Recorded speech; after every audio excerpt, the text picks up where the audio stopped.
Bismillahirrahmanirrahim. Assalamualaikum warahmatullahi wabarakatuh.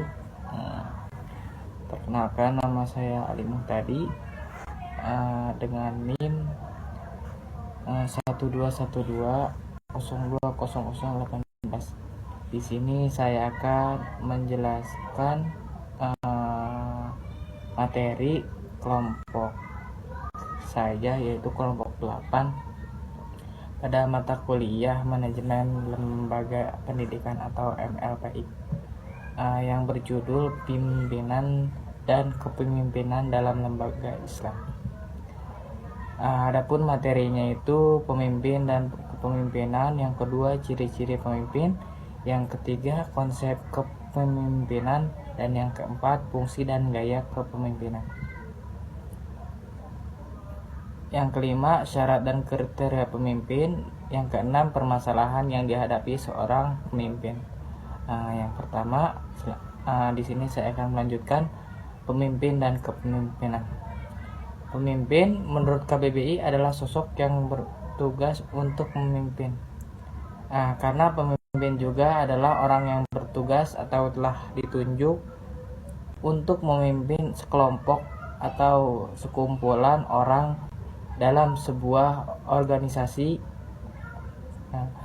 Seseorang yang pribadi memiliki kecakapan dan kelebihan dalam suatu bidang sehingga dia mempengaruhi orang-orang lain untuk bersama-sama melakukan aktivitas tertentu demi pencapaian satu atau beberapa tujuan.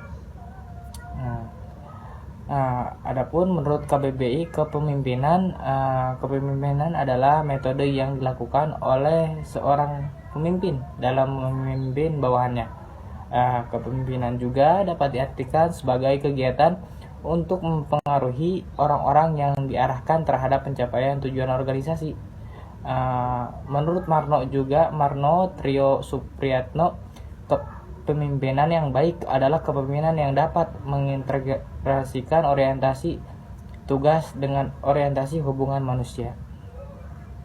Adapun kepemimpinan menurut para ahli, yang pertama Sutisna pada tahun 1993 merumuskan kepemimpinan sebagai proses mempengaruhi kegiatan seseorang atau sekelompok dalam usaha ke arah pencapaian tujuan dalam situasi tertentu.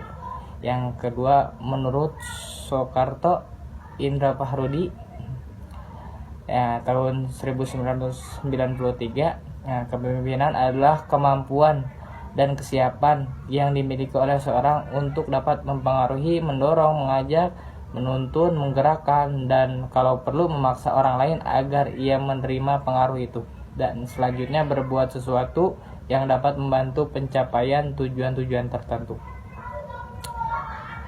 Ciri-ciri pemimpin. Di sini juga saya akan menjelaskan bagaimana sih ciri-ciri seorang pemimpin. Yang pertama, pengetahuan dan kemampuan. Tentunya memiliki pengetahuan dan kemampuan. Yang kedua, memfungsikan keistimewaannya. Yang ketiga, memahami tanggung jawabnya. Yang keempat, berwibawa atau berkarisma. Yang kelima, bermuamalah dan bermusyawarah. Yang keenam, bijaksana dan rendah hati. Adapun konsep kepemimpinan. Konsep kepemimpinan dalam Islam merupakan suatu usaha menyeru manusia kepada amar ma'ruf nahi mungkar, menyeru berbuat kebaikan dan melarang manusia berbuat keburukan. Karena konsep ini mencakup banyak cara untuk memimpin maupun dipimpin demi terlaksananya ajaran Islam untuk menjamin kehidupan yang lebih baik di dunia dan di akhirat.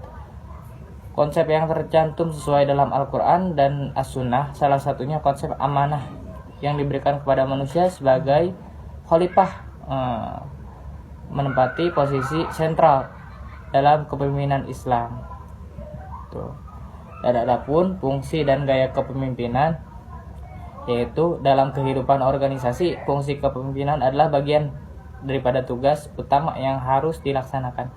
Adapun rumusan dalam fungsi kepemimpinan diantaranya membangkitkan loyalitas dan kepercayaan bawahan. Yang kedua, mengkomunikasikan gagasan atau ide kepada orang lain. Yang ketiga, mempengaruhi serta menggerakkan orang lain untuk mengikuti visi dan misi dalam suatu tujuan. Dan yang keempat, menciptakan perubahan secara efektif. Adapun gaya kepemimpinan yaitu yang pertama karismatik, yang kedua paternalistik dan maternalistik, yang ketiga militaristik, yang keempat otokratik, dan yang kelima laissez-faire, dan yang keenam populistik, ketujuh administratif, dan yang kedelapan itu demokratis. Adapun syarat dan kriteria kepemimpinan, menurut Al-Ghazali juga mengemukakan syarat-syarat kepribadian seorang pemimpin sebagai berikut. Yang pertama, yang pastinya itu sabar, menerima masalah yang ditanyakan dalam lingkup suatu kepemimpinan. Yang kedua, senantiasa bersifat kasih dan tidak pilih kasih. Yang ketiga, jika duduk harus sopan dan tunduk, tidak ria, gitu, tidak pamer. Yang keempat, tidak takabur kecuali terhadap orang yang dolim dengan maksud mencegah dari tindakannya agar ia tidak melakukan kejoliman gitu. Dan yang terakhir, bersikap tawadu dalam pertemuan-pertemuan. Adapun kriteria seorang pemimpin, yang pertama yang seperti sifat Rasul ya, yaitu ada 4. Yang pertama pastinya sidik, itu benar. Yang kedua amanah, terpercaya. Yang ketiga tabligh. Dan yang keempat patonah.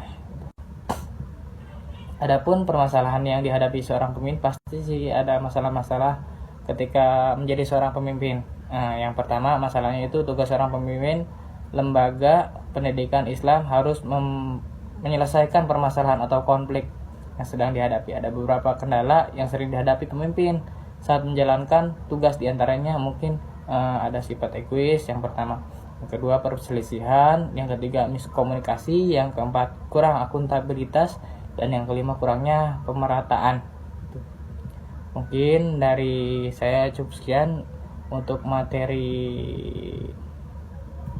kepemimpinan dan kepemimpinan dalam lembaga Islam. Kurang lebihnya mohon maaf. Wassalamualaikum warahmatullahi wabarakatuh.